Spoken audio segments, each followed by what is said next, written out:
Doutora Eveline, a gente falou aqui sobre essa questão da reprodução assistida e a questão homoafetiva, que hoje é manchete no mundo todo.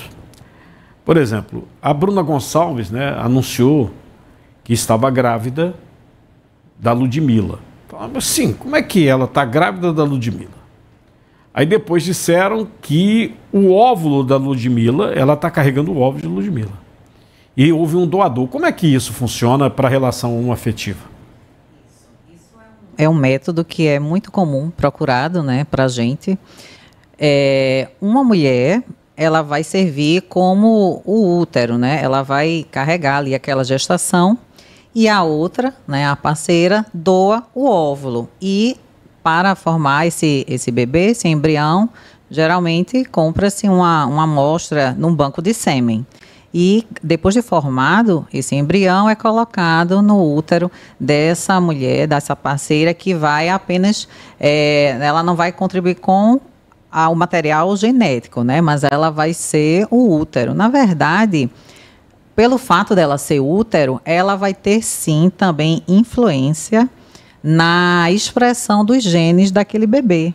Muitos não entendem isso a gente chama até de epigenética, que é o que é acima da genética. Mas sim, o fato da Bruna estar levando o óvulo da Ludmilla com um espermatozoide de um banco de sêmen, não quer dizer que ela não vai influenciar nas características daquele bebezinho. Vai sim. No caso, a Bruna, ela vai levar o bebê, mas o óvulo é da Ludmilla. Isso. E o sêmen de um doador. Isso. Aí as características... Se fizer um DNA, aparece a Bruna também? Não aparece. Não aparece. Então, geneticamente, seria filho de Ludmilla. Na genética de Ludmilla com o doador do sêmen, sim. O doador do sêmen. Isso. Porém, é o que eu falo, existe uma coisa que, na verdade, não é só você ter um gene.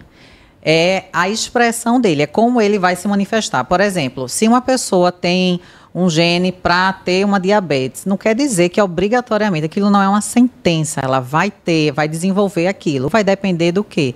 De como ela se comporta, do meio ambiente, do que ela se alimenta, se ela faz algum exercício. Da mesma forma, a Bruna, ela é aquele primeiro ambiente do embrião. Então, mesmo sendo a genética da Ludmilla com a do doador, a Bruna, ela consegue sim influenciar o que eu digo que a ciência chama de expressão do gene. Ele vai deixar uns genes ativos, ligados, digamos assim, e outros vamos deixar desligados. Vai depender de quê? De como a Bruna vai levar essa gestação, se ela vai controlar bem a pressão dela, diabetes, se ela vai se alimentar bem. Isso vai influenciar naquele embriãozinho, naquele bebezinho que está lá. Se ela, por exemplo, comer muito mal durante a gestação, ficar muito estressada, dormir mal, isso vai influenciar na vida desse embriãozinho, quando ele nascer, pode influenciar inclusive na vida adulta. E nas relações homoafetivas masculinas, tem como fazer gestação com homem hoje? Sim, nesse caso a gente precisa de uma doadora de óvulos e de um útero, né? Então, assim, quem pode ser um útero? Pode ser qualquer parente de até 4º grau de um dos dois parceiros. Irmã, mãe, tia, prima. Então, a gente busca de um dos dois lados. Caso não tenha, por algum motivo, então eles podem, de repente, trazer uma amiga. Eles podem indicar, mas... quando não é da família, já é um pouco mais burocrático, porque a gente tem que apresentar ao Conselho Regional aqui de Medicina, no caso de Pernambuco. O CREMEP, né, a gente tem que justificar por que a gente está pedindo o útero, que é um motivo óbvio, né, e também porque não tem ninguém da família. E aí eles autorizam e a gente pode formar esse bebezinho, esse embrião e transferir para o útero. Aquelas imagens que às vezes aparecem na internet, eu acho que é mais assim, fictícia e tal, de homem com a barriga, ou pode acontecer?